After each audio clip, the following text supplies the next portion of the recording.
ವಿಷಯ 3 ಸಂಗತಿಗಳನ್ನು ಪ್ರಸ್ತಾಪ ಮಾಡುವಂಥದ್ದು ನನ್ನ ಉದ್ದೇಶವಾಗಿದೆ. ಮೊದಲನೇದಾಗಿ RSS ಅನ್ನುವಂಥ ಒಂದು ಸಂಸ್ಥೆ ರಾಷ್ಟ್ರೀಯ ಸ್ವಯಂ ಸೇವಕ ಸಂಘ, ಆ ಹೆಸರಿನ ಒಂದು ಸಂಘಟನೆ ಅದು ಹುಟ್ಟಿ 100 ವರ್ಷ ಆಯಿತು. ಮೊನ್ನೆ 2025ನೇ ಇಸ್ವಿ ಅಕ್ಟೋಬರ್ 2ರ ವಿಜಯದಶಮಿಗೆ ಸಂಘ ಹುಟ್ಟಿ 100 ವರ್ಷ ಆಯಿತು. ಈಗ 101ನೇ ವರ್ಷದ ಸಂದರ್ಭದಲ್ಲಿ 26ನೇಯ ವಿಜಯದಶಮಿಯವರೆಗೆ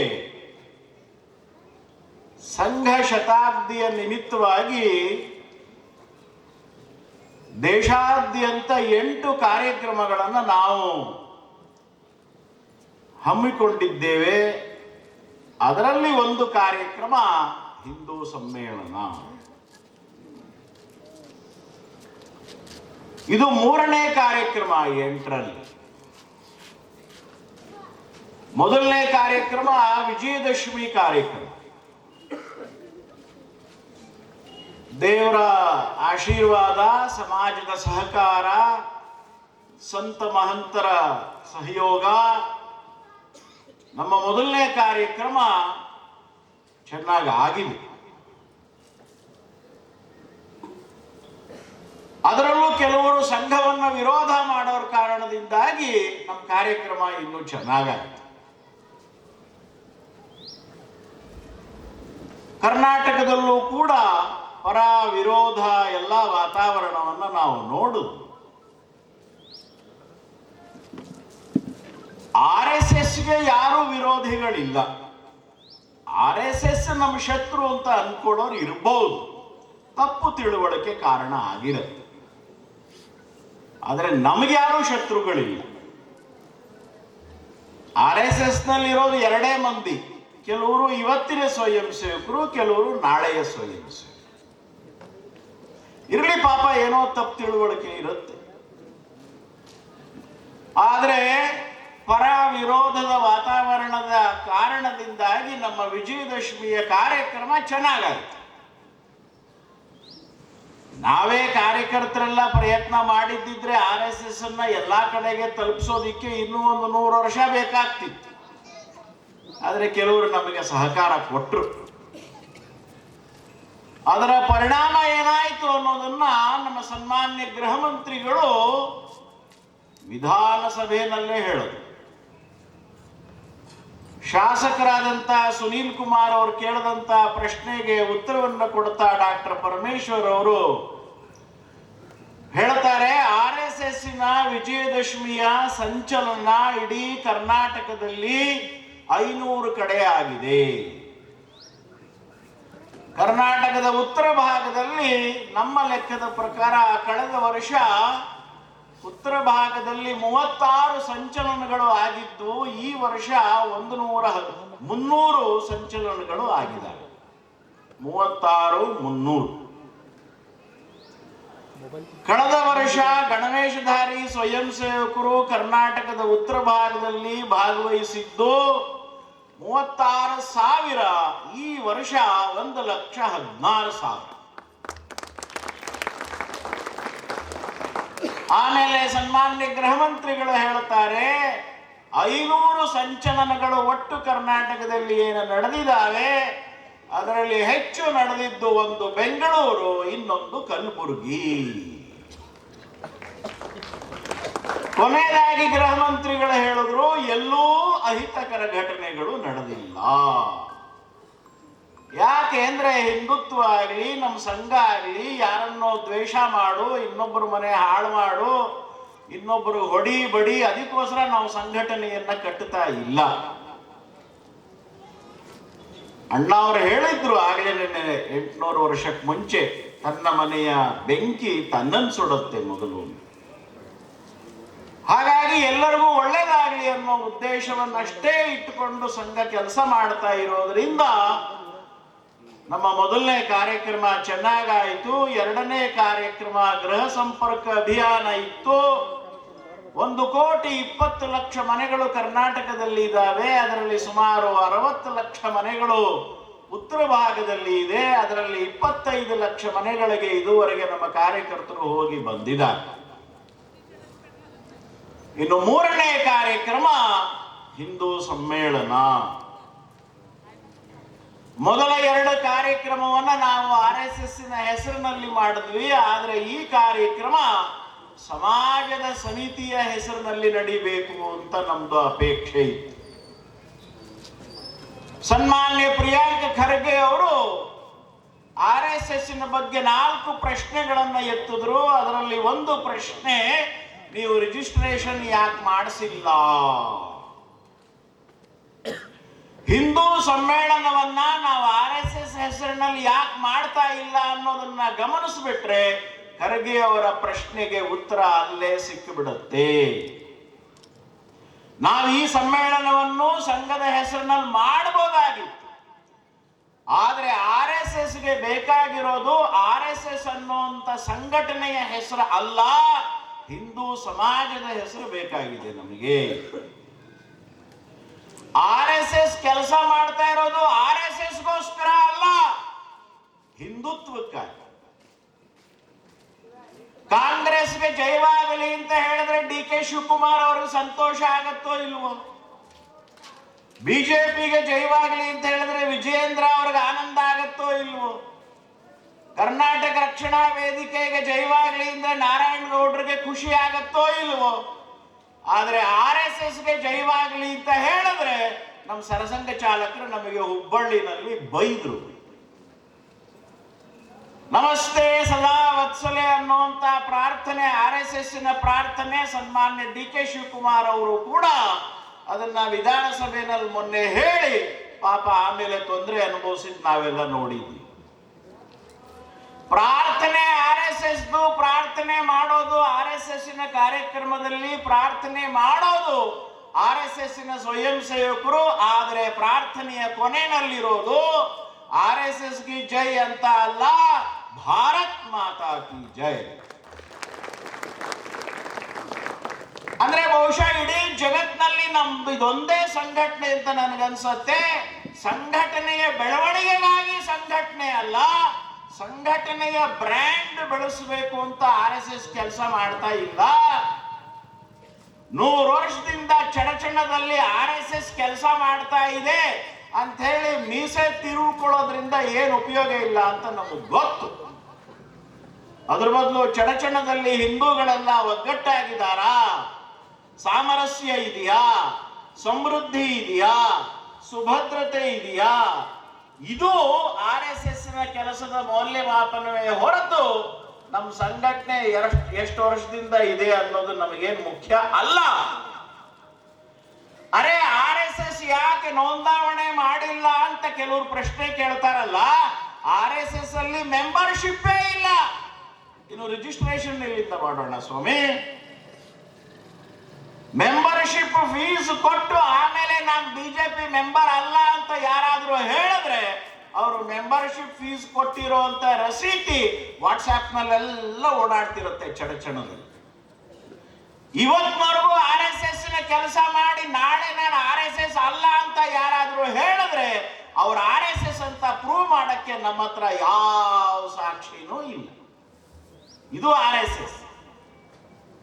ಹೇಗೆಂದ್ರೆ ಹೊರಗಡೆ ಇರುವಂತ ಸಂಘ ಸಂಸ್ಥೆಗಳ ರೀತಿನಲ್ಲಿ RSS ಅನ್ನ ಕಟ್ಟಬೇಕು ಅಂತ ನಾ ಹೇಳ್ತಾ ಇಲ್ಲ, ನಾವು ಅನ್ಕೊಂಡಿಲ್ಲ. ಅದು ಅವ್ರ ರೀತಿ, ನಮ್ಮ ರೀತಿ. ನಮ್ಮ ಸಂಘಟನೆ ಒಂದು ಮನೆಯ ರೀತಿ ಇರಬೇಕು. ಕುಟುಂಬದಲ್ಲಿ ಮೆಂಬರ್ಶಿಪ್ ಇಲ್ಲ, ನಾವೆಲ್ಲ ಮನೆ ಮಕ್ಕಳು. ನಾವು ಇಡೀ ಜಗತ್ತೇ ಒಂದು ಮನೆ ಆಗ್ಬೇಕಾದ್ರೆ ಒಂದು ಸಣ್ಣ ಮನೆಯ ಸ್ವರೂಪ, ಅದನ್ನ ನಾವು RSS ನಲ್ಲಿ ಸಾಕಾರ ಮಾಡಬೇಕು ಅಂತ ಪ್ರಯತ್ನ ಮಾಡ್ತಾ ಇದ್ದೀವಿ. ಹಾಗಾಗಿ ಅಲ್ಲಿ ರಿಜಿಸ್ಟ್ರೇಷನ್ ಪ್ರಶ್ನೆನೇ ಬರೋದಿಲ್ಲ. RSS ಕೆಲಸ ಅಂದ್ರೆ ಡಾಕ್ಟರ್ ಟ್ರೀಟ್ಮೆಂಟ್ ಇದ್ದ ಹಾಗೆ. ಜಪಾನ್ ಅಲ್ಲೋ ಇಂಗ್ಲೆಂಡ್ ಅಲ್ಲೋ RSS ರೀತಿಯ ಒಂದು ಸಂಸ್ಥೆ ಹುಟ್ಟುಕೊಂಡು ದೇಶಭಕ್ತಿಯನ್ನ ಕಲಿಸ್ತಾ ಇಲ್ಲ. ಯಾಕೆಂದ್ರೆ ಜಪಾನ್ ನಲ್ಲಿ ಇಂಗ್ಲೆಂಡ್ ಅಲ್ಲಿ ವಿಶ್ವವಿದ್ಯಾನಿಲಯಗಳಲ್ಲಿ ಕಾಲೇಜುಗಳಲ್ಲಿ ಸಹಜವಾಗಿ ರಾಷ್ಟ್ರೀಯತೆಯ ನಿರ್ಮಾಣ ಆಗ್ತಾ ಇದೆ. ನಮ್ಮ ದೇಶದಲ್ಲಿ ಅದು ಸ್ವಲ್ಪ ಕೊರತೆ ಆಗಿದ್ರಿಂದ ಒಂದು ಕೃತಕವಾದಂತ ಟ್ರೀಟ್ಮೆಂಟ್ ರೀತಿಯಲ್ಲಿ RSS ಶುರುವಾಗಿದೆ. ನಮ್ಮ ಅಪೇಕ್ಷೆ ಇರೋದು ಆದಷ್ಟು ಬೇಗ RSS ಕೆಲಸ ನಿಂತು ಹೋಗ್ಬಿಡಬೇಕು. ಸಹಜವಾಗಿ ನಮ್ಮ ದೇಶದಲ್ಲಿ ರಾಷ್ಟ್ರೀಯತೆ ಅದು ವಿಜೃಂಭಿಸಬೇಕು. ನಮ್ಮ ತಾಯಿ 15 ವರ್ಷದಿಂದ ICU ನಲ್ಲಿದ್ದಾಳೆ ಅಂತ ಯಾರು ಹೆಮ್ಮೆಯಿಂದ ಮೀಸೆ ತಿರುಕೊಳ್ಳಲ್ಲ. ಆದಷ್ಟು ಬೇಗ ಡಾಕ್ಟರ್ ಟ್ರೀಟ್ಮೆಂಟ್ ನಿಂತು ಹೋಗಿ ನಮ್ಮಮ್ಮ ಆರೋಗ್ಯವಾಗಿ ಹೊರಗಡೆ ಬರಬೇಕು. ನಾವು ಕಂಡಿರೋ ಕನಸಾಗೋ ಆದಷ್ಟು ಬೇಗ RSS ಅವಶ್ಯಕತೆ ಹೋಗ್ಬಿಡ್ಬೇಕು. ಸಹಜವಾಗಿ ಹಿಂದೂಗಳು ಜಾತಿ ಮತ ಪಂಥ ಭೇದಗಳನ್ನು ಮರೆತು ಇವತ್ತು ಹೇಗೆ ಎಲ್ಲಾ ಮಹಾಪುರುಷರು ಫೋಟೋನು ಒಂದೇ ಮೆರವಣಿಗೆನೆಲ್ಲ ಹಾಕಿದ್ವಿ, ಇದು ಕೇವಲ ಹಿಂದೂ ಸಮ್ಮೇಳನದಲ್ಲ, ನಮ್ಮ ಸಹಜ ಸ್ವಭಾವ ಆಗ್ಬಿಟ್ರೆ ಅವಾಗ RSS ಯಾಕ್ಬೇಕು ಸ್ವಾಮಿ? ಇನ್ನು ಈ RSS ಪರಿಚಯ ಅನ್ನುವಂತ ಮೊದಲನೇ ಪಾಯಿಂಟ್ಗೆ ನಾನು ಕೊನೆಗಾಗಿ ಒಂದು ಮಾತು ಹೇಳಿ ಎರಡನೇ ಪಾಯಿಂಟ್ ಬರ್ತೀನಿ. ಇಂಗ್ಲಿಷ್ ನಲ್ಲಿ ಹೇಳ್ತೀನಿ. RSS is not an organization in the country, but RSS is organizing the country. RSS ಅನ್ನೋದು ಸಮಾಜದ ಒಳಗಡೆ ಒಂದು ಸಂಘಟನೆ ಅಲ್ಲ, ಇಡೀ ಸಮಾಜವನ್ನೇ ಸಂಘಟನೆ ಮಾಡಬೇಕು ಅಂತ RSS ಹೊರಟಿರುವಾಗ ಪ್ರತ್ಯೇಕ ರಿಜಿಸ್ಟ್ರೇಷನ್ ಅವಶ್ಯಕತೆ ಬರೋದೇ ಇಲ್ಲ. ಇನ್ನು ಎರಡನೇದಾಗಿ RSS ಮೂಲ ವಿಚಾರ ಹಿಂದುತ್ವ. ಈ ಸಮ್ಮೇಳನದ ಕೇಂದ್ರ ವಿಷಯವೂ ಕೂಡ ಹಿಂದುತ್ವವೇ. ಆದರೆ ಆ ಹಿಂದುತ್ವ ಅನ್ನೋದ್ರ ಬಗ್ಗೆ ಇವತ್ತು ವಿಶ್ವವಿದ್ಯಾನಿಲಯಗಳಲ್ಲಿ, ಮನೆಗಳಲ್ಲಿ, ಮಂದಿರಗಳಲ್ಲಿ ತಪ್ಪು ಕಲ್ಪನೆಗಳು ನಿರ್ಮಾಣ ಆಗಿದ್ದಾವೆ. ಹಿಂದೂ ಸಮ್ಮೇಳನ ಅಂದ್ರೆ ಚಡಚಣದಲ್ಲಿರುವ ಮುಸಲ್ಮಾನರಿಗೆ ಸಂಬಂಧ ಇಲ್ಲ ಅಂತ ಕೆಲವರು ಅನ್ಕೊಂಡ್ ಬಿಡ್ತಾರೆ. ಕೆಲವರು ದೂರ ಉಳ್ಕೊಂಡ್ ಬಿಡ್ತಾರೆ. ಕೇಸರಿ ಬಣ್ಣ ಅಂದ್ರೆ ಇದು ಸಾಗರ ಸಂಬಂಧ ಇಲ್ಲ, ಕ್ರಿಶ್ಚಿಯನ್ರ ಸಂಬಂಧ ಇಲ್ಲ, ಇದು ಬರೀ ಕೆಲವರು ಗುಂಪಿಗೆ ಸಂಬಂಧಪಟ್ಟಿದ್ದು ಅಂತ ಅನ್ಕೊಳ್ತಾರೆ. ಯಾಕೆಂದ್ರೆ ಹಿಂದುತ್ವ ಅನ್ನೋದನ್ನ ಜಾತಿಗೆ, ಮತಕ್ಕೆ, ಪಂಥಕ್ಕೆ, ಕೋಮಿಗೆ ಕೆಲವರು ಗುರುತು ಮಾಡಿ ಹೇಳ್ತಾ ಇರೋದ್ರಿಂದ ಈ ಎಲ್ಲ ತಪ್ಪು ಕಲ್ಪನೆಗಳು ಬರ್ತಾ ಇದೆ. ಆದ್ರೆ ಒಂದು ವಿಷಯ ನಾವು ಗಮನ ಕೊಡೋಣ. ಹಿಂದುತ್ವ ಅನ್ನೋದು ದೇಶಭಕ್ತಿಯ ಇನ್ನೊಂದು ಹೆಸರು. ಹಿಂದುತ್ವ ಅನ್ನೋದು ರಾಷ್ಟ್ರೀಯತೆ. ಹಿಂದುತ್ವ ಅನ್ನೋದು ಜಾತಿ ಮತ ಪಂಥ ಅಲ್ಲ. ನಾನು ಮುಸಲ್ಮಾನ, ನಾನು ಕ್ರಿಶ್ಚಿಯನ್ನು, ಹಾಗಾಗಿ ನಾನು ಹಿಂದೂ ಅಲ್ಲ ಅಂತ ಯಾರಾದ್ರೂ ಅಂದ್ರೆ ನಾನು ಭಾರತೀಯನೇ ಅಲ್ಲ ಅಂತ ಹೇಳ್ದಂಗಾಗತ್ತೆ. ಎಚ್ಚರಿಕೆ.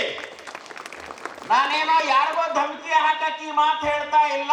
ಧಾರವಾಡ ಯೂನಿವರ್ಸಿಟಿ, ಬೆಳಗಾವಿ ಯೂನಿವರ್ಸಿಟಿ, ಅಕ್ಕ ಮಹಾದೇವಿ ಯೂನಿವರ್ಸಿಟಿಯ first year BA history text book ತೆಗೆದು ನೋಡ್ರಿ. ಭಾರತ ದೇಶಕ್ಕೆ 3 ಹೆಸರಿದೆ. ಒಂದು ಪುರಾತನವಾದ ಹೆಸರು ಭಾರತ, ಕ್ರಿಸ್ತಪೂರ್ವ 6ನೇ ಶತಮಾನದಲ್ಲಿ ಬಂದಂತ ಹೆಸರು ಹಿಂದೂ, ಕ್ರಿಸ್ತಪೂರ್ವ 4ನೇ ಶತಮಾನದಲ್ಲಿ ಬಂದಂತ ಹೆಸರು ಇಂಡಿಯಾ. ಅಂದ್ರೆ ಹಿಂದೂಸ್ತಾನ ಅಂದ್ರೂ ಒಂದೇ, ಇಂಡಿಯಾ ಅಂದ್ರೂ ಒಂದೇ. ಇಂಡಿಯಾ ಅಂದಾಗ ಎಲ್ಲರೂ ಸೇರ್ಕೊಳ್ತಾರೆ, ಭಾರತೀಯ ಅಂದಾಗ ಎಲ್ಲರೂ ಸೇರ್ಕೊಳ್ತಾರೆ, ಹಿಂದೂ ಅಂದಾಗ ನಾನು ಸೇರ್ಕೊಳಲ್ಲ ಅಂತ ಕೆಲವರು ಹೇಳಿದ್ರೆ ಏನು ಹೇಳೋಣ ಇದಕ್ಕೆ ನಾವು? ಎರಡನೇದಾಗಿ ಹಿಂದೂಸ್ತಾನ ಅನ್ನೋ ಶಬ್ದದ ಮೂಲನೂ ಸಿಂಧೂ ನದಿನೇ, ಇಂಡಿಯಾ ಅನ್ನೋ ಶಬ್ದದ ಮೂಲನೂ ಸಿಂಧೂ ನದಿನೇ. ಸಿಂಧೂ ಇದ್ದಿದ್ದು ಗ್ರೀಕರ ಬಾಯಿನಲ್ಲಿ ಇಂಡಸ್ ಆಯ್ತು, ಆಮೇಲೆ ಅದು ಇಂಡಿಯಾ ಆಯ್ತು. ಪರ್ಷಿಯನ್ರ ಬಾಯಿನಲ್ಲಿ ಸಿಂಧೂ ಅನ್ನೋದು ಹಿಂದೂ ಆಯ್ತು, ಹಿಂದುತ್ವ ಬಂತು. ಮತ್ತೆ ಹೇಳ್ತೀನಿ, ಇಂಡಿಯಾ ಅಂದಾಗ ಎಲ್ಲರೂ ಸೇರ್ಕೊಳ್ತಾರೆ, ಹಿಂದೂ ಅಂದಾಗ ನನ್ನನ್ನು ಬಿಟ್ಟು ಅಂತ ಯಾರು ಅನ್ಕೊಂಡ್ರೆ ನಾನು ಈ ದೇಶಕ್ಕೆ ಸಂಬಂಧ ಇಲ್ಲದವನು ಅಂತ ಅಂದಂಗಾಗತ್ತೆ. ಎಚ್ಚರಿಕೆ. ಟೆಕ್ಸ್ಟ್ ಬುಕ್ಗಳಲ್ಲಿ ಕಲಿಸ್ತಾ ಇರೋ ವಿಷಯನ ಹೇಳ್ತಾ ಇದ್ದೀನಿ. ಚಿಕಾಗೋದಲ್ಲಿ ವಿವೇಕಾನಂದರು ಅಮೆರಿಕದ ಜನಗಳಿಗೆ ಧನ್ಯವಾದವನ್ನ ಹೇಳುವಾಗ 300 ಮಿಲಿಯನ್ ಹಿಂದೂಗಳ ಪರವಾಗಿ ನಾನು ಧನ್ಯವಾದವನ್ನ ಹೇಳ್ತಾ ಇದ್ದೀನಿ ಅಂತ ಹೇಳಿದಾಗ ಮುಸಲ್ಮಾನರನ್ನು ಬಿಟ್ಟು ಅಂತ ಅವ್ರು ಹೇಳಿದ್ರೆ ಚಿಕಾಗೋದಲ್ಲಿ ಇಡೀ ದೇಶದ ಪರವಾಗಿ ಅಂತ ಹೇಳುವಾಗ ಅವರು 300 ಮಿಲಿಯನ್ ಹಿಂದೂ ಅನ್ನೋ ಶಬ್ದವನ್ನು ಬಳಸಿದ್ರು. ಹಿಂದುತ್ವ ಅದು ದೇಶಭಕ್ತಿಯ ಹೆಸರು, ಹಿಂದುತ್ವ ಅದು ರಾಷ್ಟ್ರೀಯತೆಯ ಹೆಸರು. ಯಾವ ಹಿಂದುತ್ವದ ರಾಷ್ಟ್ರೀಯತೆಯನ್ನ 2000 ವರ್ಷದಿಂದ ನಾವು ಅಂದ್ಕೊಂಡಿದ್ವೋ, 150 ವರ್ಷದ ಹಿಂದೆ ವಿವೇಕಾನಂದರೇ ಹೇಳಿದ್ರು, 100 ವರ್ಷದ ಹಿಂದೆ RSS ಹೇಳ್ತೋ, ಅದನ್ನೇ ಈಗ 4 ತಿಂಗಳ ಮುಂಚೆ ಸನ್ಮಾನ್ಯ ಕೈಗಾರಿಕಾ ಸಚಿವರಾದಂತ MB ಪಾಟೀಲ್ರು ಇಲ್ಲೇ ಹತ್ತಿರದಲ್ಲಿರೋ ವಿಜಯಪುರದಲ್ಲಿ ಹೇಳಲಿಲ್ವೇ?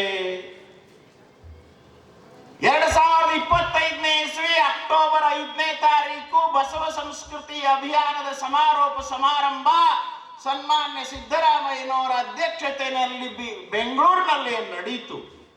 ಅಲ್ಲಿ 5 ನಿರ್ಣಯಗಳನ್ನ, ಪಂಚ ನಿರ್ಣಯಗಳನ್ನ ಸ್ವೀಕಾರ ಮಾಡಿದಾಗ ಎಲ್ಲ ಪತ್ರಿಕೆಗಳಲ್ಲಿ ಬಂದಿದೆ, ನಾವೆಲ್ಲರೂ ನೋಡೇ ಇರ್ತೀವಿ. ನೋಡಿರ್ಲಿಲ್ಲ ಅಂದ್ರೆ ಬೇಕಾದ್ರೆ ಆರ್ಕೈವ್ಸ್ ನಲ್ಲಿ ಹೋಗಿ ನೋಡ್ರಿ. ಅಕ್ಟೋಬರ್ 6ನೇ ತಾರೀಕಿನ ಪತ್ರಿಕೆಯಲ್ಲಿ ಟಾಪ್ ನ್ಯೂಸ್ ಅಲ್ಲಿ ಬಂದಿದೆ. ಪಂಚ ನಿರ್ಣಯಗಳಲ್ಲಿ ಬಸವ ಸಂಸ್ಕೃತಿ ಅಭಿಯಾನದ ಸಮಾರೋಪದಲ್ಲಿ ನಿರ್ಣಯ ಮಾಡಿದ್ದಾರೆ ಸಂತ ಮಹಂತರು, ಭೌಗೋಳಿಕವಾಗಿ ನಾವೆಲ್ಲ ಹಿಂದೂಗಳೇ. ಅದೇ ವಿಷಯವನ್ನ ತಮ್ಮ ಭಾಷಣದಲ್ಲಿ ವಿಸ್ತಾರವಾಗಿ ಹೇಳುವಾಗ MB ಪಾಟೀಲ್ರು ಅದನ್ನ ಪುನರುಚ್ಚಾರ ಮಾಡಿದ್ದನ್ನ ಪತ್ರಿಕೆಗಳ ಒಳಪುಟಗಳಲ್ಲಿ ವಿಸ್ತಾರವಾಗಿ ಕೊಟ್ಟಿದ್ದಾರೆ. ಭೌಗೋಳಿಕವಾಗಿ ನಾವೆಲ್ಲ ಹಿಂದೂಗಳೇ. ನಾವು ಹೇಳ್ತಾ ಇರೋದು ಸ್ವಾಮಿ ಅದೇನೆ, ಭೌಗೋಳಿಕವಾಗಿ ನಾವೆಲ್ಲ ಹಿಂದೂಗಳೇ ಅಂತ MB ಪಾಟೀಲ್ರು ಹೇಳಿದಾಗ ಪಕ್ಕದಲ್ಲಿ ನಿಂತಿದ್ದ ಜಮೀರ್ ಸಾಹೇಬ್ರು ಹಿಂದೂನೇ ತಾನೆ, ಅಲ್ತಾಫ್ ಹುಸೇನು, ಅಲ್ತಾಫ್ ಹಳ್ಳೂರು ಹಿಂದೂ ತಾನೆ, ಹಿಂಡಸ್ಗೇರಿ ಹಿಂದೂ ತಾನೆ, ಇಕ್ಬಾಲ್ ಅನ್ಸಾರಿ ಹಿಂದೂ ತಾನೆ. ಅಷ್ಟ್ಯಾಕ್ರಿ ಯಾವ ಗುಜರಾತಿನ ಕಾತೇವಾಡದ ಪೋರ್ಬಂದರಿನ ಶತ್ರು ಜಾತಿನಲ್ಲಿ ಮಹಾತ್ಮ ಗಾಂಧೀಜಿಯವರು ಹುಟ್ಟಿದ್ರು, ಅದೇ ಗುಜರಾತಿನ ಕಾತೇವಾಡದ ಪೋರ್ಬಂದರಿನ ಇನ್ನೊಂದು ಶತ್ರು ಜಾತಿನಲ್ಲಿ ಹುಟ್ಟಿದ್ದು ಮಹಮ್ಮದ್ ಅಲಿ ಜಿನ್ನಾ ಅವರ ಅಜ್ಜ ಮೇಘದಾಸ್ ಜಿ ಬಿಕೂಜಿ ಅಂತ ಹೇಳಿ ಠಾಕೂರ್ ಮನೆತನಕ್ಕೆ ಸೇರಿದಂತ ಮನುಷ್ಯ ಜಿನ್ನಾ ಅವರ ಅಜ್ಜ. ಅವರು ಮುಸಲ್ಮಾನಾಗಿ ಕನ್ವರ್ಟ್ ಆಗಿದ್ದಕ್ಕೆ ಅವ್ರ ಮಗ ಜಿನ್ನಾ ಪುಂಜ, ಅವ್ರ ಮಗ ಮಹಮ್ಮದ್ ಅಲಿ ಜಿನ್ನಾ.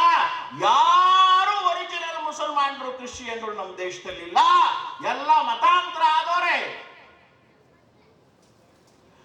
ಮತಾಂತರ ಆಗಿದ್ರಿಂದ ಮುಸಲ್ಮಾನರು ಕ್ರಿಶ್ಚಿಯನ್ರು ನಮ್ಮ ದೇಶದಲ್ಲಿದ್ದಾರೆ ಅನ್ನೋ ಮಾತನ್ನ ಸನ್ಮಾನ್ಯ ಸಿದ್ದರಾಮಯ್ಯನವರು ಒಪ್ಕೊಂಡ್ರಲ್ಲ.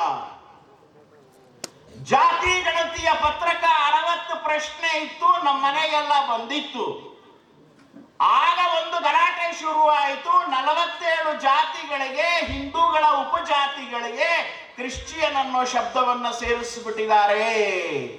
ಗಲಾಟೆ ಆದಾಗ ಸನ್ಮಾನ್ಯ ಮುಖ್ಯಮಂತ್ರಿಗಳು ಹೇಳ್ತಾರೆ, ಹಿಂದೂ ಸಮಾಜದಲ್ಲಿ ಮತಾಂತರ ಆಗಿರೋದ್ರಿಂದ ಆ ರೀತಿಯಾಗಿದೆ, ತಪ್ಪೇನು ಅಂತ ಹೇಳಿದಾಗ ತಪ್ಪೇನು ಇಲ್ಲ, ಆದ್ರೆ ಈಗಿನ ಮುಸಲ್ಮಾನರು ಕ್ರಿಶ್ಚಿಯನ್ರೆಲ್ಲ ಮತಾಂತರ ಆದಂತ ಹಿಂದೂಗಳು, ಅದನ್ನ ನೀವು ಒಪ್ಕೊಂಡ್ರಿ ತಾನೇ, ಅಷ್ಟೇ ಬೇಕಾಗಿರೋದು.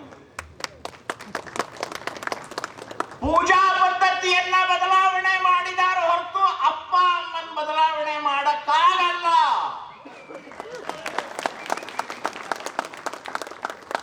ತಿರುಪತಿ ತಿಮ್ಮಪ್ಪನನ್ನ ಪೂಜೆ ಮಾಡುವಂತ ಅಪ್ಪನಿಗೆ ಹುಟ್ಟಿದಂತ ಮಗ ಅಯ್ಯಪ್ಪನ ಮಾಲೆ ಹಾಕಿದ್ರೆ ಹಿಂದೂ ಸಮಾಜದಲ್ಲಿ ಯಾರು ಬೇಡ ಅನ್ನಲ್ಲ, ಫಳಾರಕ್ಕೆ ವ್ಯವಸ್ಥೆ ಮಾಡಿಕೊಡ್ತಾಳ ಅಮ್ಮ.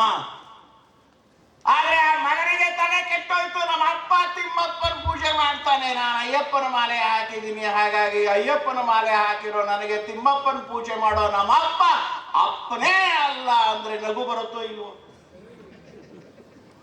ನೀವು ದೇವರ ಪೂಜೆಯನ್ನ ಬದಲಾವಣೆ ಮಾಡಿದಿರಿ ಸ್ವಾಮಿ, ಭಾರತ್ ಮಾತೆ ನಿಮ್ ತಾಯಿ ಅನ್ನುವಂತ ಸತ್ಯ ಸತ್ತೋಗಲ್ಲ.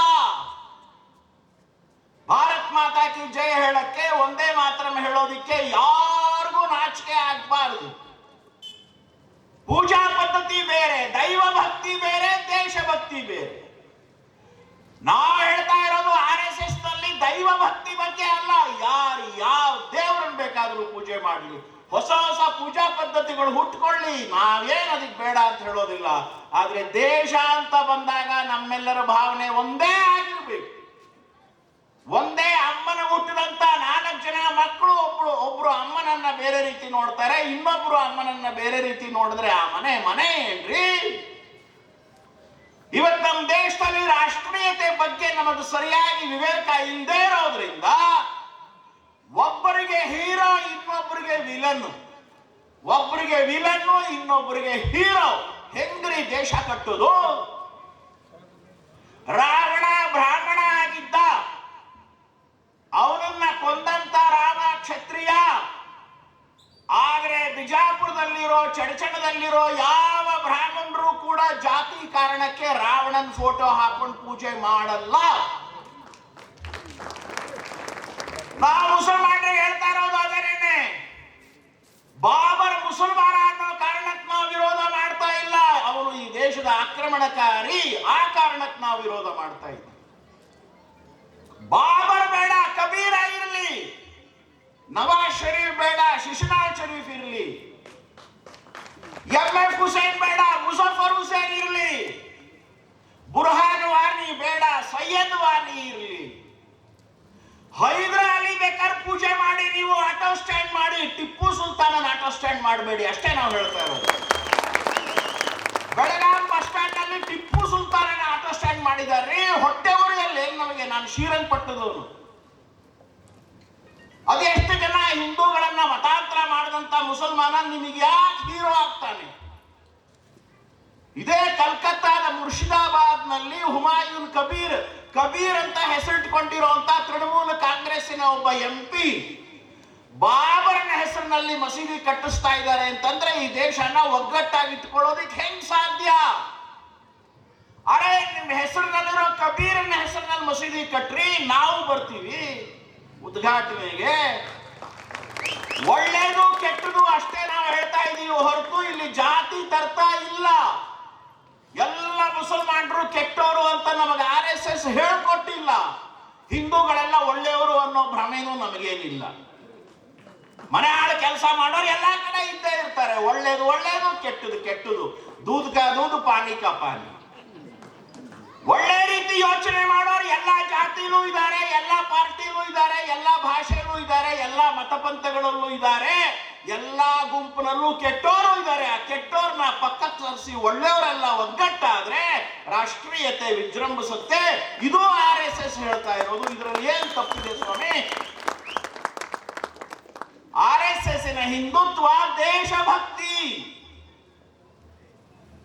ಸೊ ಇದು ನನ್ನ ಭಾಷಣದ 2ನೇ ವಿಷಯವಾಗಿತ್ತು. ಇನ್ನು ನನ್ನ ಭಾಷಣದ 3ನೇ ವಿಷಯ ಮತ್ತು ಕೊನೆಯ ವಿಷಯ, ಅದನ್ನ ಒಂದು ಪ್ರಸ್ತಾಪ ಮಾಡಿ ಸಂತ ಮಹಂತರ ಆಶೀರ್ವಾದಕ್ಕೆ ನಾನು ಅನುವು ಮಾಡಿಕೊಡ್ತಾ ಇದ್ದೀನಿ. 2ನೇ ಪಾಯಿಂಟ್ ನಾನು ಹೇಳಿದೆ, ಯಾರಿವತ್ತು ನಮ್ಮನ್ನ ನಾವು ಹಿಂದೂಗಳಲ್ಲ ಅಂತ ಅನ್ಕೊಳ್ತಾ ಇದ್ದಾರೆ ಅವರು ಹಿಂದೂಗಳೇ ಅನ್ನೋದು ನಂದು 2ನೇ ಪಾಯಿಂಟ್ ಇತ್ತು.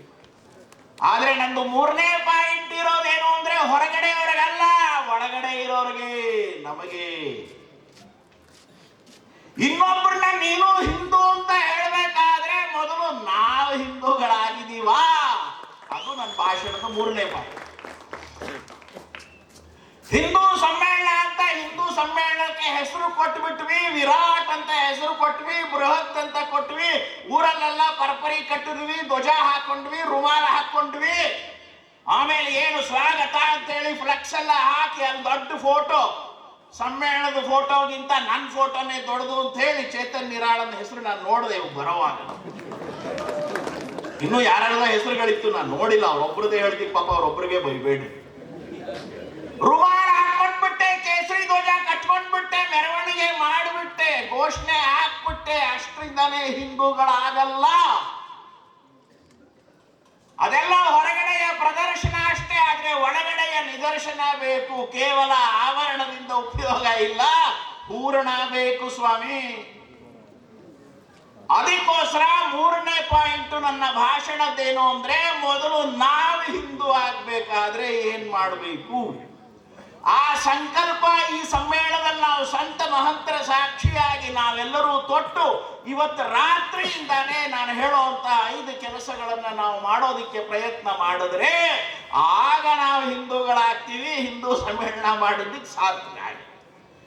5 ಕೆಲಸ ನಾನು ಹೇಳೋದು ಅಂದ್ರೆ ನಾನು ಹೇಳ್ತಾ ಇರೋದಲ್ಲ, ಎಲ್ಲ ಹಿರಿಯರು ಸೇರಿಕೊಂಡು RSS ಕಡೆಯಿಂದ ತೀರ್ಮಾನ ಮಾಡಿರೋದು. ಇಂಥ ಸಂತ ಮಹಂತರ ಅಭಿಪ್ರಾಯಗಳನ್ನೆಲ್ಲ ತಗೊಂಡು ಯೋಚನೆ ಮಾಡಿ ತುರ್ತಾಗಿ ಇವತ್ತು ಹಿಂದೂ ಸಮಾಜ 5 ಕೆಲಸಗಳನ್ನ ಮಾಡದೆ ಹೋದ್ರೆ ನಮ್ಮನ್ನ ನಾವು ಉಳಿಸ್ಕೊಳ್ಳೋದು ಕಷ್ಟ ಇದೆ. ಪಂಚ ಪರಿವರ್ತನ, ಅದರಲ್ಲಿ ಮೊದಲನೇದು 5ರಲ್ಲಿ ಸಾಮಾಜಿಕ ಸಾಮರಸ್ಯ.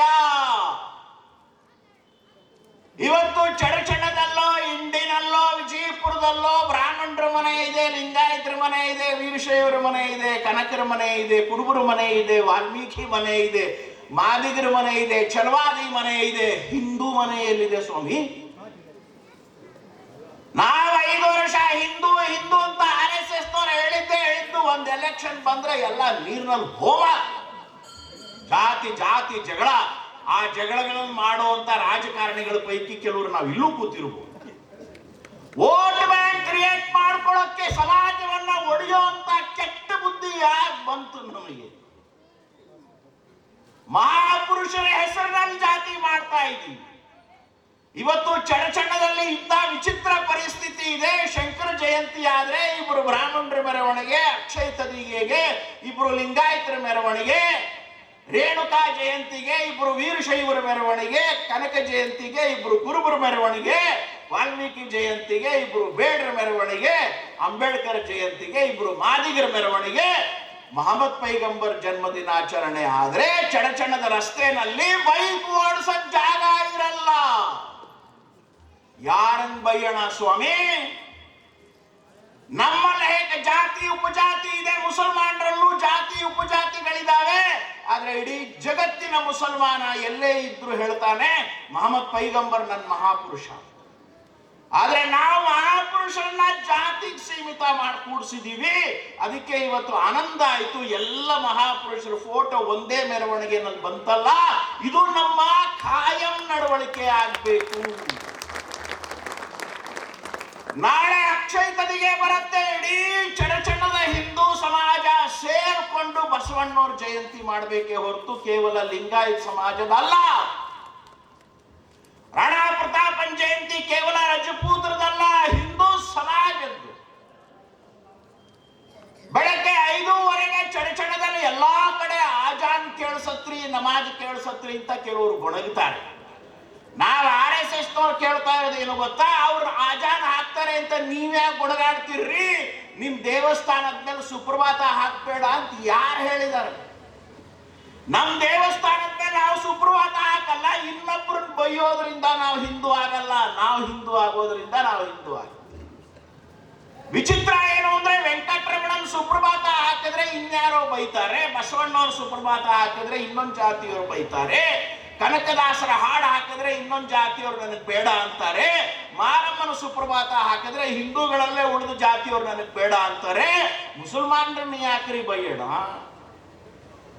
ಒಬ್ಬ ಬ್ರಾಹ್ಮಣನ ಮನೆಯಲ್ಲಿ ಬಸವಣ್ಣವ್ರ ಫೋಟೋ ಇರಬೇಕು, ಒಬ್ಬ ಲಿಂಗಾಯತರ ಮನೆಯಲ್ಲಿ ಶಂಕರಾಚಾರ್ಯರ ಫೋಟೋ ಇರಬೇಕು, ಒಬ್ಬ ಬೇಡರ ಮನೆಯಲ್ಲಿ ಕನಕದಾಸರ ಫೋಟೋ ಇರಬೇಕು, ಎಲ್ಲರ ಮನೆಯಲ್ಲಿ ಅಂಬೇಡ್ಕರ್ ಫೋಟೋ ಇರಬೇಕು, ರವಿದಾಸರ ಫೋಟೋ ಇರಬೇಕು. ಇದಲ್ವೇ ಸಾಮಾಜಿಕ ಸಾಮರಸ್ಯ ಅಂತ ಕರೆಯೋದು? ಇದನ್ನ ತಾನೇ. ಅದರ ಬಗ್ಗೆ ನಾನು ನನ್ನ ಮಟ್ಟಿಗೆ, ನಾವೆಲ್ಲ ಸೇರಿ ಅಂತ ನಾನು ಹೇಳಲ್ಲ, ನಾವು ಅಂದಾಗ ಯಾವ ಕೆಲಸವೂ ಆಗಲ್ಲ, ನಾನು ಅಂದ್ಕೋಬೇಕು. ನನ್ನ ಮನೆಯಲ್ಲಿ ನನ್ನ ಮನಸ್ಸಿನಲ್ಲಿ ನಾನು ಜಾತಿ ಭೇದ ಮಾಡಲ್ಲ, ನನ್ನ ಮಟ್ಟಿಗೆ ಎಲ್ಲ ಜಾತಿ ಸಮಾನ ಅಂತ ಅನ್ಕೊಂಡ್ರೆ ಹಿಂದೂ ಸಮ್ಮೇಳನ ಮಾಡಿದ್ದಕ್ಕೆ ಯಶಸ್ವಿ ಆಯ್ತು. ಇಲ್ಲ ಅಂದ್ರೆ ಬರೀ ಕುಣಿದಿದ್ದೇ ಆಯ್ತು, ರುಮಾಲ್ ಹಾಕೊಂಡಿದ್ದೇ ಆಯ್ತು ಅಷ್ಟೆ. ಹಾಗಾಗಿ ಬೇರೆಯವರಿಗೆ ನೀವು ಹಿಂದೂ ಆಗಿ ಅಂತ ಹೇಳೋಕ್ ಮುಂಚೆ ಮೊದಲು ನಾನು ಹಿಂದೂ ಆಗ್ಬೇಕಾದ್ರೆ ಸಾಮಾಜಿಕ ಸಾಮರಸ್ಯದ ಸ್ಥಾಪನೆಗೆ ಚಡಚಣದಲ್ಲಿ ನನ್ನ ಕೊಡುಗೆ ಏನು?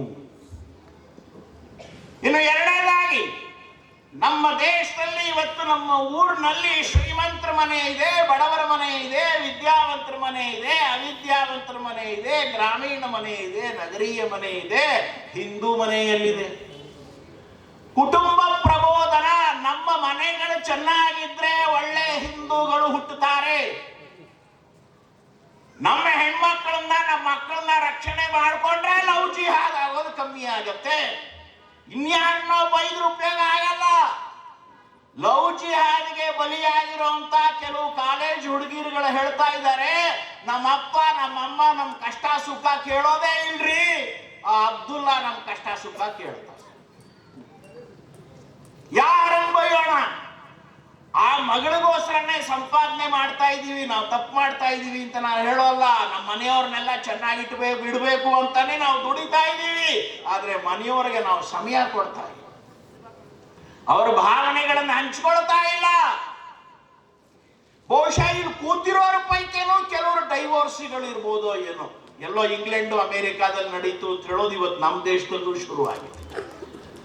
ದೊಡ್ಡ ಊರುಗಳಂತೂ ಒಂದು ತಮಾಷೆಯಾಗಿ ಹೇಳ್ತಾ ಇದ್ದಾರೆ, ಅವ್ರದ್ದು ದೊಡ್ಡ ಜಾಯಿಂಟ್ ಫ್ಯಾಮಿಲಿ. ಯಾಕೆ ಇದ್ರೆ ಗಂಡ ಹೆಂಡತಿ ಇಬ್ರು 15 ವರ್ಷದಿಂದ ಒಟ್ಟಿಗೆ ಇದ್ದಾರೆ, ಅದೇ ಜಾಯಿಂಟ್ ಫ್ಯಾಮಿಲಿ ದೊಡ್ಡ. ನಮ್ದು ರೋಗ ಶುರುವಾಗಿದೆ ನಿಧಾನ. ದೈವಾರಾಧನೆ, ದೀಪಾರಾಧನೆ, ದೀಪ ಹಚ್ಚಿದ್ವಿ ಈಗ. ದೈವಾರಾಧನೆ, ಗುರು ಹಿರಿಯರಿಗೆ ಸತ್ಕಾರ, ಅತಿಥಿ ಸತ್ಕಾರ, ಶಾಂತಿ, ಸಹಬಾಳ್ವೆ, ಸಂಸ್ಕಾರ, ದಿನಚರ್ಯೆ, ಇದು ಹಿಂದೂ ಮನೆಯ ವಾತಾವರಣ. ಅದನ್ನ ಮೂಡಿಸೋದಿಕ್ಕೆ ನಾನು ಪ್ರಯತ್ನ ಪಟ್ರೆ. ನಿಜ, ನಾವೆಲ್ಲ ಸಂಪಾದನೆ ಮಾಡ್ತಾ ಇದ್ದೀವಿ, ಮನೆಗೆ ಸೌಕರ್ಯ ಕೊಡ್ತಾ ಇದ್ದೀವಿ, ಬೇಕೇ ಬೇಕು. ಸಂಸ್ಕಾರ ಇಲ್ಲದೆ ಹೋದ್ರೆ ನಮ್ಮ ಸಮಾಜ ನಮ್ಮ ಜೊತೆಗೆ ಇರೋದೇ ಇಲ್ಲ. ಇನ್ನು ಮೂರನೇದಾಗಿ ಸ್ವದೇಶಿ ಜೀವನ ಶೈಲಿ. ನನ್ನ ಸುತ್ತಮುತ್ತ ಸಿಗುವಂತ ವಸ್ತುಗಳನ್ನ ನಾನು ಬಳಸ್ತೀನಿ, ಇದನ್ನ ಜಗತ್ತಿಗೆ ಕಲಿಸ್ತೀನಿ.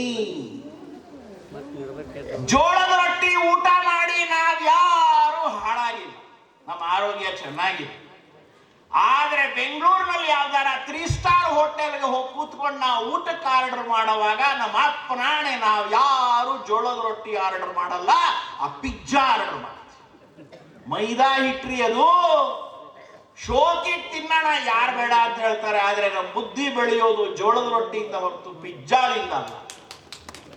ಪಿಜ್ಜಾ ತಿನ್ನೋದು ತಪ್ಪು, ಬರ್ಗರ್ ತಿನ್ನೋದು ತಪ್ಪು ಅಂತ ನಾನು ಹೇಳ್ತಾ ಇಲ್ಲ. ಆದ್ರೆ ಅವ್ರು ಏನೋ ಉಪಯೋಗ ಇಲ್ದೇನೋ ಒಂದು ಪಿಜ್ಜಾನ ಚಡಚಣಕ್ಕೂ ಕಲಿಸಿದ್ರು. ನಾವು ಉಪಯೋಗ ಇರೋ ಅಂತ ಜೋಳದ ರೊಟ್ಟಿಯನ್ನ ಜಗತ್ತಿಗೆ ಕಲಿಸ್ಬೇಕು ಬೇಡವು. ನಾನು ಹುಬ್ಬಳ್ಳಿಲಿದ್ರೂ ಕೂಡ ರೊಟ್ಟಿ ತಟ್ಟೆಗೆ ಬಿದ್ದಾಗ ನನಗೆ ನೆನಪಾಗುವುದು ಬಿಜಾಪುರದ ಶೇಂಗಾ ಹಿಂಡಿ. ಇಡೀ ಕರ್ನಾಟಕ, ಉತ್ತರ ಕರ್ನಾಟಕದಲ್ಲಿ ನಾನು ಎಲ್ಲಾ ಕಡೆ ಓಡಾಡಿದ್ದೀನಿ. ಶೇಂಗಾ ಹಿಂಡಿ ಬಿಜಾಪುರದ ಬ್ರ್ಯಾಂಡ್ ಇರೋಷ್ಟು ಟೇಸ್ಟ್ ಇನ್ನೆಲ್ಲೋ ಇಲ್ಲ. ಯಾಕೆಂದ್ರೆ ಅಲ್ಲಿಯ ಶೇಂಗಾನೇ ಆಗಿದೆ. ಆದ್ರೆ ಈ ಶೇಂಗಾ ಹಿಂಡಿನ ಅಮೆರಿಕಾದವರಿಗೆ ತಿನ್ನಕ್ಕೆ ಕಲಿಸ್ಬೇಕೋ ಬೇಡವು? ಡೊನಾಲ್ಡ್ ಟ್ರಂಪ್ ಶೇಂಗಾ ಹಿಂಡಿ ತಿನ್ಬೇಕೋ ಬೇಡವು? ಅದ್ರ ಬದಲು ಅವನು ತಿನ್ನೋ ಆ ಮನೆಹಾಳ ಪಿಜ್ಜಾ ನಾವು ತಿಂದ್ರೆ ಸ್ವದೇಶಿ ಜೀವನ ಶೈಲಿ ಅಂತಾರೇನ್ರಿ? ಇಲ್ಲಿ ಯಾರಾದ್ರೆ ಕೆಮಿಸ್ಟ್ರಿ ಪ್ರೊಫೆಸರ್ಗಳಿದ್ದೆ ಅವ್ರಿಗೊಂದು ಸವಾಲು, ಒಂದು ಚಾಲೆಂಜ್. ಕೆಮಿಸ್ಟ್ರಿ ಪ್ರೊಫೆಸರ್ಗಳಿಗೆ ನಾ ಹೇಳ್ತಾ ಇರೋದು ಒಂದು ಚಾಲೆಂಜು ಏನು ಗೊತ್ತಾ? ಉಪ್ಪಿನಕಾಯಿ ಹಾಕಿ ತೋರಿಸಿ ನೋಡೋಣ. ಅನ್ಪಡ ನಮ್ಮ ಅಜ್ಜಿ ಉಪ್ಪಿನಕಾಯಿ ಹಾಕ್ತಾಳೆ, ಫ್ರಿಡ್ಜ್ ಅಲ್ಲಿ ಇಡಲ್ಲ, ಪ್ರಿಸರ್ವೇಟಿವ್ ಹಾಕಲ್ಲ, 3 ವರ್ಷ ಇರುತ್ತೆ. ಯಾರು ಹಾಕಿ ನೋಡಿ ನೋಡೋಣ.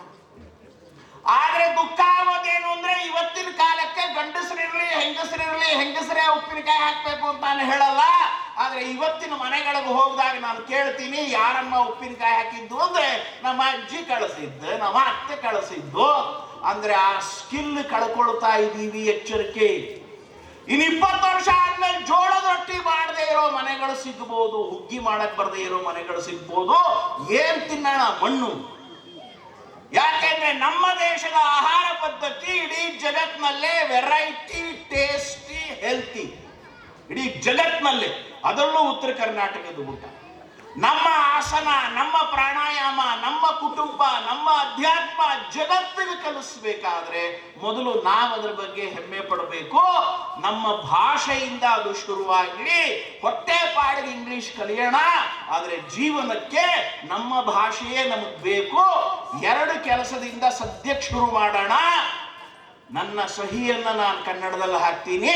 ನನ್ನ ದೂರವಾಣಿ ಸಂಖ್ಯೆ ಯಾರಾದರೂ ಕೇಳಿದ್ರೆ 87, 62, 35, 95, 11 ಅಂತ ಕನ್ನಡದಲ್ಲಿ ವೇಗವಾಗಿ ಹೇಳ್ತೀನಿ. ನಿಮಗೆ ಬರ್ತೇನ್ರಿ ಅಂತ ನೀವು ಕೇಳಬಾರ್ದು, ಅದಕ್ಕೆ ನನ್ನ ನಂಬರ್ ಹೇಳ್ಬಿಟ್ಟು. ಇನ್ನು 4ನೇದು ಪರಿಸರ ಸಂರಕ್ಷಣೆ, 5ನೇದು ನಾಗರಿಕ ಶಿಷ್ಟಾಚಾರ. 2ರನ್ನ ಹೇಳಿ ನಾನು ಮುಕ್ತಾಯಕ್ಕೆ ಬರ್ತಾ ಇದ್ದೀನಿ. ಈಗ 50 ವರ್ಷಕ್ಕೆ ಮುಂಚೆ ಕಲ್ಕತ್ತಾಗೆ ಇಂಗ್ಲೆಂಡಿನ ಒಬ್ಬರು ಹೆಣ್ಮಗಳು ಬಂದ್ರು. ಆಗ ಕಲ್ಕತ್ತಾದ ಜನಸಂಖ್ಯೆ 1 ಕೋಟಿ. ಆ ಇಂಗ್ಲೆಂಡಿನ ಹೆಣ್ಮಗಳು 1 ತಿಂಗಳು ಕಲ್ಕತ್ತಾದಲ್ಲಿದ್ರು. ವಾಪಸ್ ಹೋಗುವಾಗ ನಮ್ಮವರೊಬ್ಬರು ಕೇಳಿದ್ರು, ಹೇಗಿತ್ತು ಕಲ್ಕತ್ತಾ? ಆ ಹೆಣ್ಮಗಳು ಹೇಳ್ತಾರೆ, ಬಹಳ ಚೆನ್ನಾಗಿದೆ, ಇನ್ಸ್ಪೈರಿಂಗ್. ವಿವೇಕಾನಂದರ ಕಲ್ಕತ್ತಾ, ಸುಭಾಷ್ ಚಂದ್ರ ಬೋಸರ ಕಲ್ಕತ್ತಾ. ಆದ್ರೆ ಒಂದೇ ಒಂದು ನನಗೆ ಬೇಜಾರಾಯಿತು ಅಂತ ಹೆಣ್ಮಗಳು ಹೇಳ್ತಾರೆ, ಕಲ್ಕತ್ತಾ ವಿಪರೀತ ಹೊಲಸು. ಅದಕ್ಕೆ ನಮ್ದೆಲ್ಲ ಯಾವಾಗಲೂ ಸಮರ್ಥನೆ ಬುದ್ಧಿ ತಾನೆ, ತಪ್ಪನ್ನು ಒಪ್ಕೊಳ್ಳಲ್ಲ. ಅದಕ್ಕೆ ಏನಾರ ಒಂದು ಕಾರಣ ಹೇಳ್ಬಿಡೋದು. ನಮ್ಮವ್ರು ಅದನ್ನೇ ಮಾಡಿದ್ರು ಕಲ್ಕತ್ತಾದಲ್ಲಿ. ಕಲ್ಕತ್ತಾ ಯಾಕೆ ಹೊಲಸು ಗೊತ್ತಾ? ನಮ್ಮ ಹಿಂದೂ ಹೇಳಿದ್ದು ಆ ಹೆಣ್ಮಗಳಿಗೆ, ಕಲ್ಕತ್ತಾದಲ್ಲಿ 1 ಕೋಟಿ ಜನ ಇದ್ದಾರೆ. ನಮಗೂ ಹಾಗೆ ಅನ್ಸುತ್ತೆ, ಜನ ಜಾಸ್ತಿ ಇದ್ರೆ ಕಸ ಖಾಯಂ, ನಮ್ಮ ಮಠ ಮಂದಿರ ನದಿ ತೀರ ನೋಡಬಾರದು. ಆದ್ರೆ ಆ ಹೆಣ್ಮಗಳು ಹೇಳಿದ್ದೇನು ಗೊತ್ತಾ? ಕಲ್ಕತ್ತಾ ಯಾಕೆ ಹೊಲಸಾಗಿದೆ ಗೊತ್ತಾ? ಅದ್ರಲ್ಲಿ 1 ಕೋಟಿ ಜನ ಇದ್ದಾರೆ ಅಂತ ನಮ್ಮ ಹಿಂದೂ ಹೇಳಿದ್ರೆ, ಆ ಇಂಗ್ಲೆಂಡಿನ ಹೆಣ್ಮಗಳು ಹೇಳ್ತಾರೆ, ಯಾಕ್ರಿ ಕಲ್ಕತ್ತಾನ ಕ್ಲೀನ್ ಆಗಿ ಇಟ್ಕೊಳ್ಳೋದಿಕ್ಕೆ 1 ಕೋಟಿ ಜನ ಸಾಕಾಗಲ್ವಾ? ನೋಡು, ಅದೇ ಕಲ್ಕತ್ತಾ, ಅದೇ 1 ಕೋಟಿ. ಒಬ್ಬ ಹಿಂದೂ ಆಗಿ ನಾನ್ ನೋಡ್ತಾ ಇರೋ ದೃಷ್ಟಿ ಬೇರೆ, ಅವ್ರು ನೋಡ್ತಾ ಇರೋ ದೃಷ್ಟಿ ಬೇರೆ. 1 ಕೋಟಿ ಜನ ಕಸ ಹಾಕಕ್ ಕಾರಣ ಆಗತ್ತೆ ಅಂತ ನಾನಂದ್ರೆ, ಆಕೆ ಅದೇ 1 ಕೋಟಿ ಜನನ್ ಬಳಸ್ಕೊಂಡು ಆ ಕಲ್ಕತ್ತಾನ ಸಿಂಗಾಪುರ ಮಾಡ್ತೀನಿ ಅಂತ. ಅದಕ್ಕೆ ಅವರು 51 ದೇಶದಲ್ಲಿ ರಾಜ್ಯಭಾರ ಮಾಡಿದ್ರು. ವಿಶ್ವೇಶ್ವರ ಭಟ್ರು ಬರೀತಾರೆ, ಒಬ್ಬ ಹಿಂದೂ ವಿಜಯಪುರದಿಂದ ಲಂಡನ್ಗೆ ಹೋದ. ವಾಪಸ್ ಬರೋವಾಗ ವಿಮಾನದ ನಿಲ್ದಾಣದಲ್ಲಿ ಬಂದಾಗ ಬಾಯಲ್ಲಿ ಉಗುಳು ಬಂದ್ರೆ ಸುತ್ತಮುತ್ತ ನೋಡ್ತಾರೆ, ಎಲ್ಲಾದ್ರೂ ವಾಶ್ ಬೇಸಿನ್ ಇದ್ರೆ ಅಲ್ಲೂ ಉಗುಳ್ತಾನೆ. ಆದ್ರೆ ಅದೇ ಮನುಷ್ಯ ವಿಮಾನ ಹತ್ತಿ ಬೆಂಗಳೂರು ಏರ್ಪೋರ್ಟ್ ಅಲ್ಲಿ ಇಳಿದ ತಕ್ಷಣ ಮೊದಲು ಮಾಡೋ ಕೆಲಸ ಥೂ ಅಂತ ಉಗುಳು. ಅದೇ ಹಿಂದೂ. ಯಾರು ಕಲಿಸ್ಬೇಕು? ನಮ್ಮನೆ ಮುಂದೆ ಬಿದ್ದಿರೋ ಪ್ಲಾಸ್ಟಿಕ್ ತೆಗೆಯಕ್ಕೆ ನರೇಂದ್ರ ಮೋದಿ ಅವ್ರು ಬರ್ಬೇಕೇನ್ರಿ? ಪರಿಸರ ಸಂರಕ್ಷಣೆ ನಮ್ಮೆಲ್ಲರ ಕರ್ತವ್ಯ. ನಾನು ಯಾವ ಕೋಣೆನಲ್ಲಿದ್ದೀನಿ ಆ ಕೋಣೆಯಿಂದ ಹೊರಗಡೆ ಬರೋವಾಗ ನನಗೆ ಗೊತ್ತಿಲ್ಲದ ಹಾಗೆ ನನ್ನ ಕೈ ಸ್ವಿಚ್ ಬೋರ್ಡ್ ಮೇಲೆ ಹೋಗ್ಬೇಕು. ಅನಗತ್ಯವಾಗಿ ಆ ಕೋಣೆನಲ್ಲಿ ದೀಪ ಉರಿಬಾರ್ದು, ಫ್ಯಾನ್ ಉರಿಬಾರ್ದು, ನೀರು ಸುಮ್ಮನೆ ಸುರಿಬಾರ್ದು. ಇದು ಪ್ರೈಮ್ ಮಿನಿಸ್ಟರ್ ಕೆಲಸ ಅಲ್ಲ, ನನ್ನ ಕೆಲಸ. ಆವಾಗ ನಾವು ಹಿಂದೂ ಸಮ್ಮೇಳನ ಮಾಡಿದ್ದಕ್ಕೆ ಸಾಕು. ಇನ್ನು ಕೊನೆ ಪಾಯಿಂಟು ನಾಗರಿಕ ಶಿಷ್ಟಾಚಾರ. ನಾಗರಿಕ ಶಿಷ್ಟಾಚಾರಕ್ಕೆ ಇನ್ನೊಂದು ಹೆಸರು ಧರ್ಮ ಅಂತ ಕರೀತಾರೆ. ಸಾಮಾಜಿಕ ನೀತಿ ನಿಯಮಗಳು. ಧರ್ಮ ಅಂದ ತಕ್ಷಣ ನಾವು ಬಸವಣ್ಣವ್ರು ಹೇಳ್ತೀವಿ, ಧರ್ಮ ಅಂದ ತಕ್ಷಣ ಹರಿಶ್ಚಂದ್ರನ ಹೆಸರು ಹೇಳ್ತೀವಿ, ಧರ್ಮ ಅಂದ ತಕ್ಷಣ ರಾಮನ ಹೆಸರು ಹೇಳ್ತೀವಿ. ಪ್ರಜಾಧರ್ಮ, ಪಿತೃಧರ್ಮ, ರಾಜಧರ್ಮ, ಶತ್ರುಧರ್ಮ, ಸತಿಧರ್ಮ, ಪತಿಧರ್ಮ, ಎಲ್ಲಕ್ಕೂ ರಾಮ ಆದರ್ಶ, ಹೀಗೆಲ್ಲ ಹೇಳ್ತೀವಿ. ಆದರೆ ಕಾನೂನುಗಳನ್ನ ಮುರಿಯೋದ್ರಲ್ಲಿ ನಮ್ಮಷ್ಟು ಎಕ್ಸ್ಪರ್ಟ್ ಇನ್ಯಾರು ಇಲ್ಲ. 4 ಜನ ಈ ರೀತಿ ಕೂತಾಗ ಅಲ್ಲೊಂದು ಶಿಷ್ಟಾಚಾರ ಬೇಕು. ಕೆಮ್ಮೋವಾಗ, ಸೀನೋವಾಗ, ಉಗುಳೋವಾಗ, ಆಕಳಿಸೋವಾಗ, ಮೊಬೈಲಲ್ಲಿ ಮಾತಾಡೋವಾಗ ಇನ್ನೊಬ್ಬರಿಗೆ ತೊಂದರೆ ಆಗ್ಬಾರ್ದು ಅನ್ನೋ ಎಚ್ಚರಿಕೆ. 4 ಜನ ಕಾರಲ್ಲಿ ಹೋಗ್ತಾ ಇದ್ದಾಗ ಒಬ್ರು ಜೋರಾಗಿ ಮೊಬೈಲಲ್ಲಿ ಮಾತಾಡ್ತಾ ಇದ್ರೆ 3 ಜನ ಸಂಭಾಷಣೆ ಮಾಡಕ್ಕೆ ಆಗಲ್ಲ. ಶಿಷ್ಟಾಚಾರ ಅಲ್ಲ, ಇದು ಅಶಿಷ್ಟತೆ. ಸರ್ಕಾರದ ಕಾನೂನುಗಳನ್ನು ಮುರಿಯೋದ್ರಲ್ಲೂ ನಾವು ಬಹಳ ಎಕ್ಸ್ಪರ್ಟ್. ಸಮ್ಮೇಳನಕ್ಕೆ ಇಷ್ಟೆಲ್ಲ ಜನ ಬಂದಿದೀವಲ್ಲ, ಇದರಲ್ಲಿ ನಾನು ಟ್ರಿಬಲ್ ರೈಡಿಂಗ್ ಬಂದಿಲ್ಲ ಅಂತ ಯಾರಾದ್ರೂ ನಾನು ಕೈ ಹಚ್ಚಿದ್ರೆ ತುಂಬಾ ಜನ ಎತ್ತಕ್ಕಾಗಲ್ಲ ಅಂತ ನನಗೆ ಗೊತ್ತು. ಹಾಗಾಗಿ ನಾನು ಕೈ ಎತ್ತಿ ಅಂತ ಹೇಳಲ್ಲ. ನಿಯಮಗಳನ್ನ ಪಾಲನೆ ಮಾಡಬೇಕು. ಆಕ್ಸಿಡೆಂಟ್ ಆಗುವಾಗ ಯಾರೇ ತಪ್ಪು ಮಾಡಲಿ ಇಬ್ರಿಗೂ ತೊಂದರೆ ಆಗ. ನಿಯಮಗಳನ್ನ ಪಾಲನೆ ಮಾಡೋದು ಪೊಲೀಸ್ನವ್ರಿಗೋಸ್ಕರ ಅಲ್ಲ, ನಮಗೋಸ್ಕರ. ಅದು ನಮ್ಮನ್ನ ನಾವು ಅವಮಾನ ಮಾಡಿಕೊಂಡಂಗೆ ನಿಯಮಗಳನ್ನ ಮುರಿದ್ರೆ, ಒಂದು ಗಂಡಿಗೆ ಹೆಣ್ಣು ತೋರಿಸುವಾಗ ಒಂದು ಹೆಣ್ಣಿಗೆ ಗಂಡು ತೋರಿಸುವಾಗ 25 ಸಲ ನಾವು ಇಂಟರ್ವ್ಯೂ ಮಾಡೋ ಮಂದಿ ಯಾರ ಮುಂದೆ ಚೀಫ್ ಮಿನಿಸ್ಟರ್ ಆಗ್ಬೇಕು, ಪ್ರೈಮ್ ಮಿನಿಸ್ಟರ್ ಆಗ್ಬೇಕು, MLA ಆಗ್ಬೇಕು ಅನ್ನೋವಾಗ 5 ವರ್ಷದ ಬಗ್ಗೆ ಯೋಚನೆ ಮಾಡಿ ಓಟ್ ಹಾಕ್ಬೇಕು ಬೇಡವೋ? ಓಟೇ ಮಾಡಲ್ಲ. 75 ವರ್ಷ ಆದ್ರೂ ಇನ್ನು 100ಕ್ಕೆ 100 ವೋಟಿಂಗ್ ಆಗ್ತಾ ಇಲ್ಲ ನಮ್ಮ ದೇಶದಲ್ಲಿ ಅನ್ನೋದು ವಿದ್ಯಾವಂತರು ತಲೆ ತಗ್ಗಿಸ್ಬೇಕಾಗಿರೋ ವಿಷಯ ಅಲ್ವಾ? 75 ವರ್ಷ ಆದ್ರೂ ಕೂಡ ಇವತ್ತಿಗೂ ಸೀರೆ ತಗೊಂಡು, ಹೆಂಡ ತಗೊಂಡು, ಪಂಚೆ ತಗೊಂಡು ಓಟ್ ಹಾಕೋ ಮಂದಿ ನಾವಿದ್ದೀವಿ ಅಂದ್ರೆ ನಮ್ಮ ದೇಶ ನಡೆಸೋದು ಹೇಗೆ? ಸೊ ಹಾಗಾಗಿ ನಾನ್ ಟ್ಯಾಕ್ಸ್ ಕಟ್ಟಬೇಕು, ವೋಟ್ ಮಾಡಬೇಕು, ರಸ್ತೆ ನಿಯಮಗಳನ್ನು ಪಾಲನೆ ಮಾಡಬೇಕು, 4 ಜನಗಳ ನಡುವೆ ನಾನು ನಾಗರಿಕನಾಗಿ ನಡ್ಕೋಬೇಕು, ನಾಗರಿಕ ಶಿಷ್ಟಾಚಾರ. ಸೊ ಹೀಗೆ ಒಟ್ಟಾರೆ ಈ ಸಂದರ್ಭದಲ್ಲಿ ಈ ಸಮ್ಮೇಳನವನ್ನ ನಾವು ಯಾಕೆ ಮಾಡಿದೀವಿ ಅಂತ ಹೇಳುವಾಗ 3 ವಿಷಯಗಳನ್ನ ನಾನು ಪ್ರಸ್ತಾಪ ಮಾಡೋದಿಕ್ಕೆ ಪ್ರಯತ್ನ ಮಾಡಿದ್ದೀನಿ. ಮೊದಲನೇದಾಗಿ RSSನ ಶತಾಬ್ದಿ, ಎರಡನೇದಾಗಿ ಹಿಂದುತ್ವ ಅನ್ನೋದು ದೇಶಭಕ್ತಿಯ ಇನ್ನೊಂದು ಹೆಸರು, ಮೂರನೇದಾಗಿ ಬೇರೆಯವರಿಗೆ ನೀವು ಹಿಂದೂ ಆಗಿ ಅಂತ ಹೇಳೋಕ್ ಮುಂಚೆ ನಾವು ಹಿಂದೂಗಳಾಗಬೇಕು. ಅದಕ್ಕೆ 5 ಕೆಲಸ ನಾವು ಇವತ್ತಿಂದನೇ ಶುರು ಮಾಡಬೇಕು ನಮ್ಮ ಕೈಲಾದ ಮಟ್ಟಿಗೆ. ಮೊದಲನೇದಾಗಿ ಸಾಮರಸ್ಯ, ಎರಡನೇದು ಕುಟುಂಬ ಪ್ರಬೋಧನ, ಮೂರನೇದು ಸ್ವದೇಶಿ ಶೈಲಿ, 4ನೇದು ಪರಿಸರ ಸಂರಕ್ಷಣೆ, 5ನೇದು ನಾಗರಿಕ ಶಿಷ್ಟಾಚಾರ. ಇಷ್ಟು ಮಾತುಗಳನ್ನ ನಿಮ್ಮ ಜೊತೆಗೆ ಹಂಚಿಕೊಂಡು ನನ್ನ ಭಾಷಣವನ್ನ ಮುಗಿಸ್ತೇನೆ.